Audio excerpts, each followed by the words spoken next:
Assalamualaikum warahmatullahi wabarakatuh.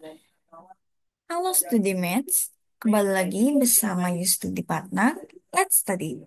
Nah, hari ini kita akan belajar mengenai topik grafik pada penalaran umum untuk persiapan ujian SNBT 2025.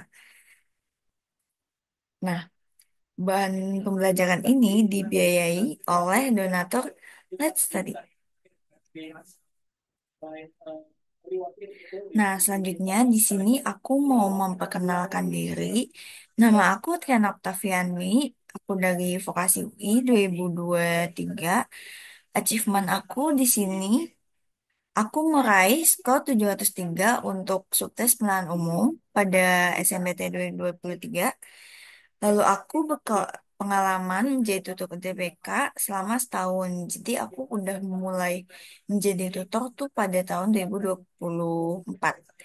Nah, yang ketiga, kebetulan aku masuk UI ini lewat jalur SNBT dengan hanya persiapan 1 bulan aja. Jadi tuh aku emang sebenarnya niatnya bukan masuk UI, pengen sih, cuma kayak sadar diri aja lah gitu. Jadi aku nyoba ke jalur SNBP, qadarullah ternyata eh jalur yang kukira aku bakal masuk karena aku udah kayak set for the list banget lah buat SNBP itu ternyata malah nggak masuk.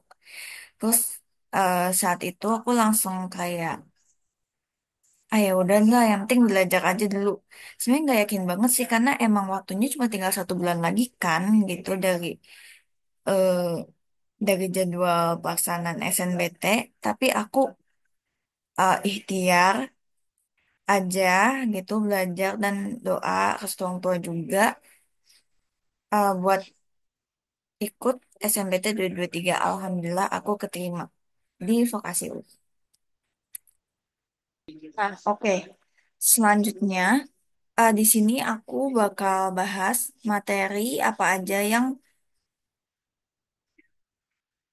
ada di eh, materi grafik itu ya. Yang pertama, di sini ada pengertian grafik dan interpretasi data. Terus yang kedua ada jenis-jenis grafik. Yang ketiga ada tipe soal grafik terkait grafik gitu ya. Yang keempat ada tips menjawab soal terkait grafik. Dan yang kelima adalah pembahasan soal terkait grafik. Jadi nanti kita nggak hanya belajar soal teorinya aja, tapi kita coba telaah soal-soal apa aja yang biasanya muncul dalam SNBT terkait grafik ini. Terus habis itu kita latihan dan ada pembahasannya juga nanti. Jadi stay tune. Oke, selanjutnya di sini ada materialnya dulu. Nah, pertama kita membahas pengertian grafik dan interpretasi data. Grafik adalah lukisan pasang surut. Di sini kan ada ya, kayak di sini pasang nih. Nah, terus di sampingnya surut atau kayak lebih rendah gitu lah. Suatu keadaan dengan garis atau gambar atau balok gitu ya tentang naik turunnya hasil statistik atau sebagainya. Umumnya grafik digunakan untuk membandingkan jumlah data gitu. Contohnya di sini ada datanya 35, terus di sini pompanya 35 tambah 30, 65 gitu ya. Nah, selain itu, digunakan pula untuk menunjukkan fluktuasi suatu perkembangan jumlah. Misalnya dalam rentang waktu 5 tahun, 6 tahun, 10 tahun, atau lebih. Gitu. Nah, interpretasi data dalam grafik adalah kemampuan untuk memahami, menganalisis, dan menyimpulkan informasi yang disajikan dalam bentuk grafik. Ini mencakup mengidentifikasi info penting, ini pentingnya, tipe. Yang kedua ada membaca pola atau tren. Yang ketiga membandingkan data. Yang keempat menarik kesimpulan atau membuat prediksi. Dan yang kelima ada menggunakan skala dengan cepat. Nah, di sini ada jenis-jenis grafik. Yang pertama ada grafik batang, cocok untuk membandingkan data antar kelompok. Contohnya penjualan produk per bulan.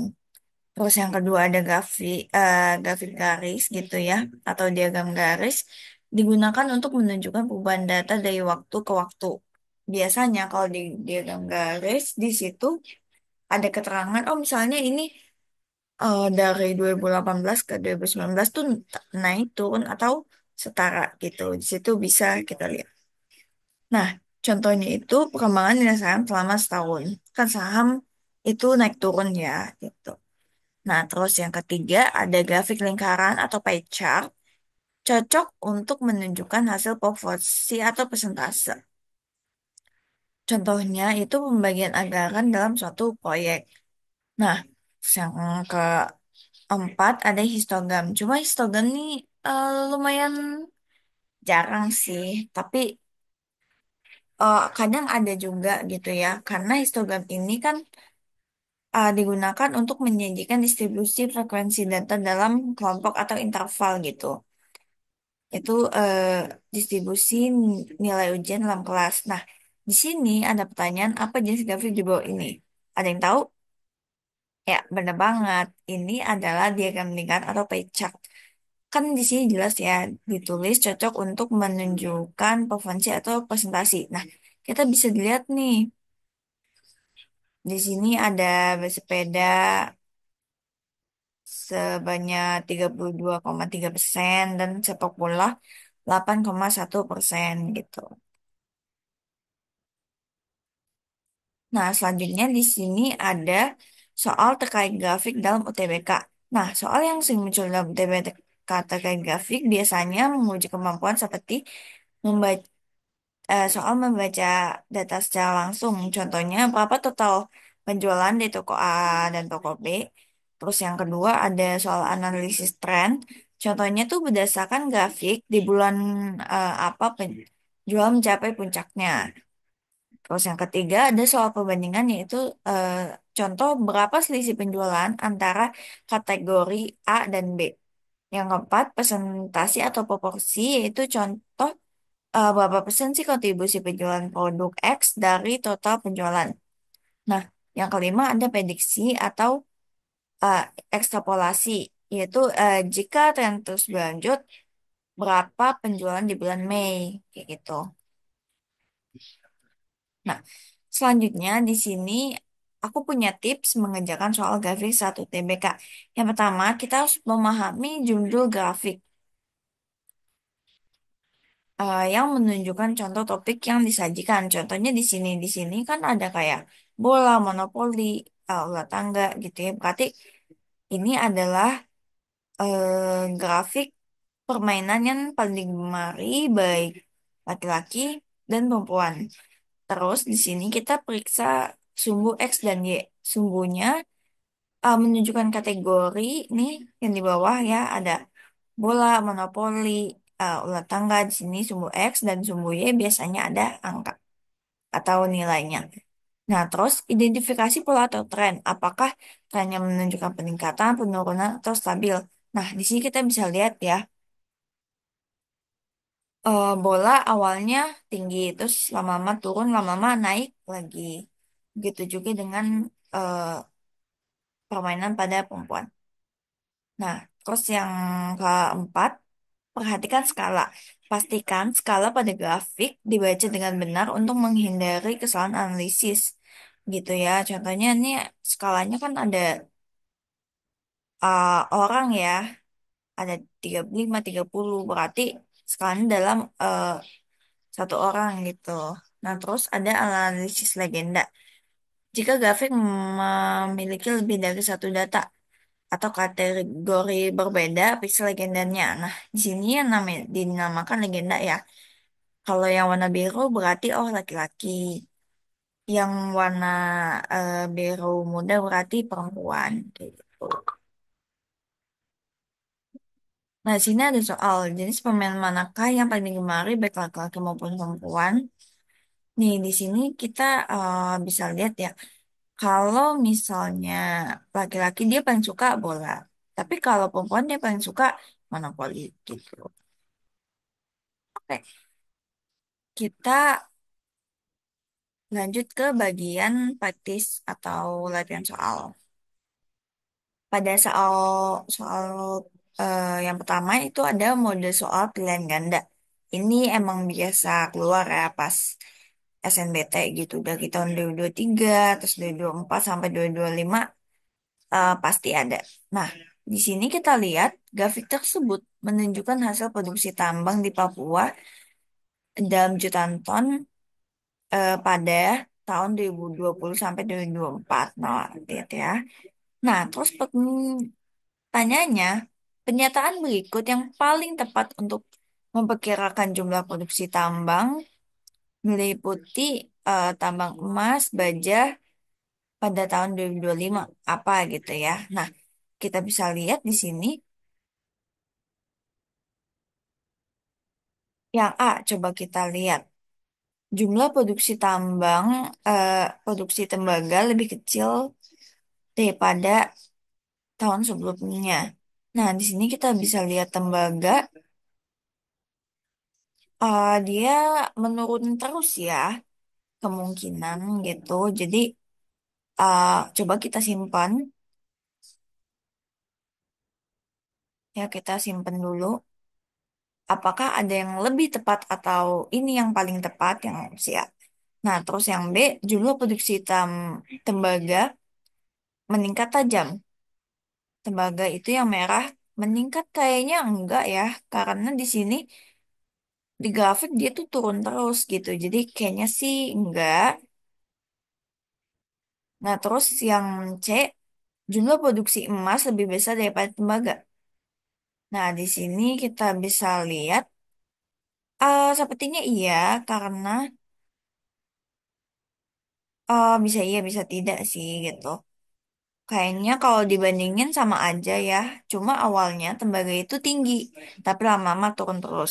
Nah, sementara emas tuh awalnya turun, turun, turun, tapi entah kenapa 2024 dia naik gitu. Jadi kayaknya enggak. Yang D, jumlah produksi baja lebih besar daripada emas. Di sini baja, di sini emas. Nah, kalau gini, kayaknya bener ya, karena uh, baja itu stabil, dia hampir selalu naik dan berada di produksi yang jumlahnya 80-an gitu, 60 sampai 80 gitu. Jadi bisa jadi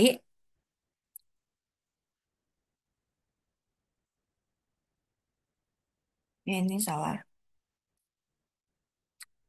Nah, terus yang E, jumlah produksi emas dan tembaga lebih besar dari baja. Ini salah banget ya, karena justru mereka nggak lebih besar dari baja. Jadi, jawaban yang benar adalah yang D.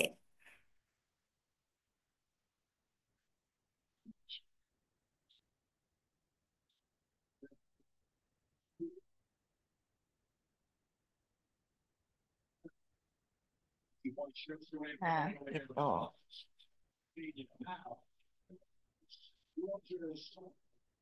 Oke, selanjutnya yang nomor 2 di sini ada soal pilihan dua kolom. Nah, dua kolomnya itu ada pernyataan dan opsi benar atau salah. Di sini kita harus mengecek semua kebenaran dari pernyataan tersebut dan apakah benar atau salah gitu ya. Dan di sini juga kita harus benar-benar fokus karena kalau misalnya ada satu aja pernyataan yang salah, biasanya dianggap salah sama eh, website SNBT-nya gitu. Nah, di sini ada data penjualan elektronik di toko Sejahtera selama bulan Januari sampai Maret. Nah, pada pernyataan yang pertama, penjualan aset selalu menurun setiap bulannya. Kita lihat aset itu yang warna biru. Awalnya 34, terus ke under 30, terus ke 25. Berarti benar ya, karena dia turun terus. Selanjutnya, yang pernyataan kedua, penjualan elektronik pada bulan Februari lebih besar daripada bulan Maret. Apakah benar? Di sini bulan Februari eh, AC berada di angka di atas 25 dan kulkas berada di angka 30. Sementara bulan Maret AC-nya cuma di angka 25 dan kulkasnya lebih turun sekitar di bawah 20. Nah, kalau gitu, ini ditambah ini, terus ini ditambah ini, hasilnya lebih banyak yang bulan Februari ya.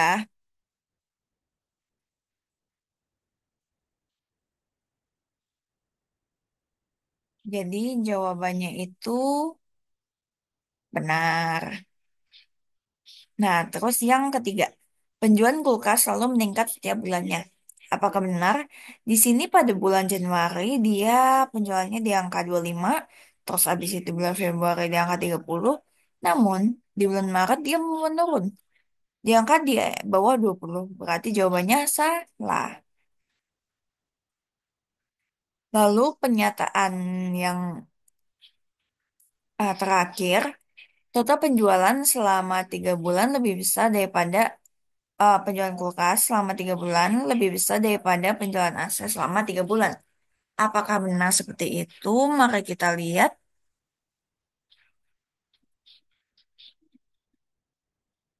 Kalau AC di atas 30 terus ya rata-rata. Sama ini juga 25. Sementara kalau kulkas tuh rata-rata justru malah rendah gitu ya. Jadi pada bulan Januari dia cuma 25, terus pada bulan Februari lumayan meningkat sih, sekitar 30-an, tapi pada bulan Maret turun banget di bawah 20. Nah, kalau gitu kita bisa simpulin bahwa pernyataan ini salah. Karena justru yang benar adalah total penjualan AC selama 3 bulan itu lebih besar daripada penjualan AC, penjualan kulkas selama 3 bulan. Oke, kita lanjut ke pertanyaan berikutnya, yaitu model soal isian singkat. Nah, di sini kita diuji kemampuan matematikanya. Di sini ada diagram lingkaran atau pie chart, yaitu data pekerjaan warga di desa Kebumen pada tahun 2024. Nah, soalnya, jika jumlah warga yang ada di desa itu 130 dan 20%-nya itu belum kerja, maka jumlah warga yang bekerja sebagai pedagang adalah, nah ini lumayan kompleks ya. Jadi pertama kita hitung dulu gitu ya. Nah, berarti kan kita harus hitung 130 dikali gitu, 100% dikurang 20%. Nah, hasilnya itu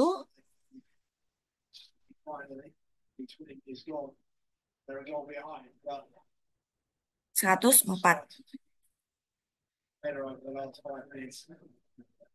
Nah, kemudian dari 104 ini kita kalikan lagi dengan porsi warga yang bekerja sebagai pedagang, yaitu 18,5%. Berarti 104 dikali 18,5%. Nah, hasilnya itu ada yang tahu nggak?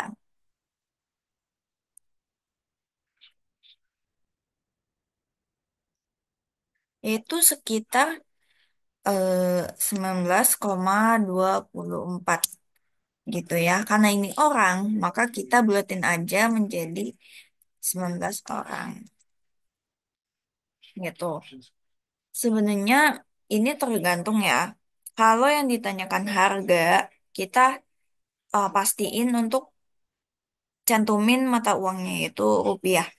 Atau kalau misalnya orang, nggak mungkin dong orang setengah. Masa ya orangnya satu sama satu lagi setengah badan doang. Itu kan nggak mungkin. Jadi kita buletin aja ke yang paling terdekat gitu. Udah pada tahu kan cara menyederhanakan desimal gitu ya. Oke deh, jadi jawabannya adalah 19 orang. Tapi tenang guys, meskipun kelihatannya susah, nyatanya soal ini dikit banget. Dan biasanya sih bukan merupakan hitungan gitu. Jadi paling adanya di literasi bahasa Indonesia atau PU, PBM gitu ya. Oke, terakhir aku punya key main takeaways gitu. Jadi eh, kesimpulan dari materi aku kali ini adalah perhatikan elemen-elemen yang ada pada grafik seperti judul, sumbu X, sumbu Y, dan legenda. Kuasai rumus-rumus rata-rata, presentasi, dan perbandingan. Dalam mengerjakan soal grafik, itu kita diharapkan untuk tenang dan fokus pada pertanyaan agar bisa menjawab soal dengan waktu yang cepat. Tapi tepat juga ya. Jangan cepat dong, tapi salah. Oke, kalau gitu, pertama aku mau ngucapin terima kasih kepada Donatles tadi yang sudah membiayai dalam produksi materi ini. Nah, studi Maths, kamu bisa mereview kembali bahan pembelajaran seperti textbook, PPT, dan latihan soal pada link deskripsi box. Lalu Les tadi juga menyediakan playlist YouTube untuk bahan pembelajaran loh. Jadi jangan lupa buat dicek ya di akun YouTube-nya StudyMaths. Uh, Let's Study. Nah, StudyMaths juga bisa mensupport Let's Study dengan donasi seikhlasnya di sini ya di bawah QRIS ini. Selain itu, eh, jika donasi dalam bentuk uang, StudyMatch juga bisa share platform les tadi kepada teman sekitar atau membagikan info platform les tadi ke sosial media StudyMatch. Ayo follow akun sosial media les tadi pada Instagram, Twitter, dan TikTok agar selalu mendapatkan update konten yang bermanfaat. Terima kasih, sampai jumpa di video berikutnya. Semangat!